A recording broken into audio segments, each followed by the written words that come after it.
Hi, everyone. It's hard to be critical of a Michael Jordan card, but we're going to do that in this video. There's some problems with this card that we're going to point out.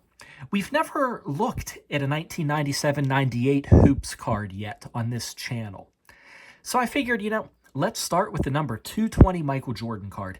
It's probably the highlight of the set, although an argument can be made for the Tim Duncan rookie. But to me, I think the Jordan's the highlight. None of these Hoops cards are particularly valuable, but that's all right, because Hoops was always meant to just be an affordable, fun-to-collect set. And this season was no exception. 10-card packs sold for 99 cents. That's fun.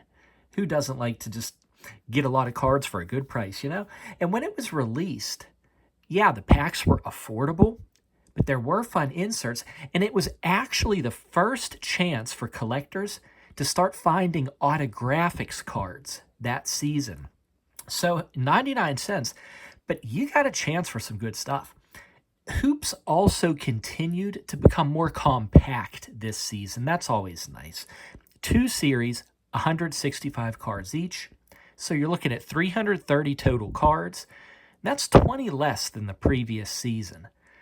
But my first criticism, what happened to the design this season? See, disagree with me on this if you want, but to me, there was always a divide between Hoops and Skybox. The branding. They were both affordable sets for young collectors. I enjoyed them very much. But Hoops was the one with the classic action photos. Skybox was the one that was experimenting with digitization. And for some reason here in 97-98, all of a sudden, Hoops decided to just flip the script. Okay, the plain white border came back. That was there for 91-92 and 92-93 Hoops, so that's kind of classic. But instead of the classic photo, you see here the background, we have this large team logo and sort of a tie-dye looking design in the team's color. And to me, this just seems so much more appropriate for Skybox or maybe an insert set. It just doesn't feel like NBA Hoops. Now, maybe Hoops thought they were making it up by enlarging the traditional photo on the back. See, look at that. That's a nice profile pic there. And you got to admit, that's a bit more photo than you would expect on the back. So that's nice.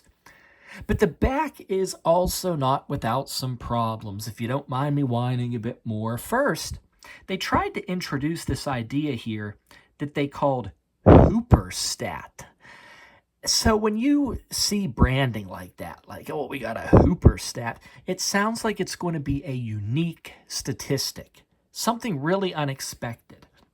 But honestly, all it is, it's the per 48-minute averages. And it was the same for every player in the set. It was always just the per 48-minute averages. So you have this Hooper Stat, which isn't changing between players. And honestly, 48-minute averages aren't really that unique or surprising. I mean, it's nice to have, don't get me wrong. But you can't, brand a per 48-minute average. So that was a little bit misleading, a little bit unnecessary. And then one more complaint. Furthermore, they had to call them projected averages. Well, I want information on my card. I don't want projected information. But this is confusing because everybody, the per 48-minute averages, they are correct. They are correct. There's nothing wrong with this. I mean, if you look it up, 96, 97 per 48 minutes, those are his points. Those are his rebounds. That's pretty good points there, 37.6 per 48 minutes. The assists are correct. Everything's correct. But when you read the word projected, you worry a little bit. You say, well, is this the per 48 average or not? So I'd like to know why that word's there. Maybe the statistics weren't completely finalized and official when they were printing these cards and they had to do that. I'm not sure. You got your regular stats down here, and they condensed those nicely, actually. I don't mind it. You have the college statistics all condensed into one. Then you have the previous season, NBA. Then you have the full career condensed right there.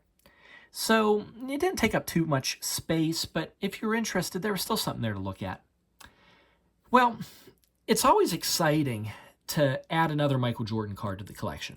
So don't get me wrong, I'm thrilled about having this card. I'm thrilled about adding it. But it doesn't mean that we can't be critical about the design. And especially since this is our first 97-98 Hoops card that we've come across. So subscribe and collect with us here at Catalog Clutter. What we're doing, we're building sets just one card at a time. We're studying each and every one of those cards in depth, no matter how common they might be. Thanks for watching. Really appreciate it. Bye-bye.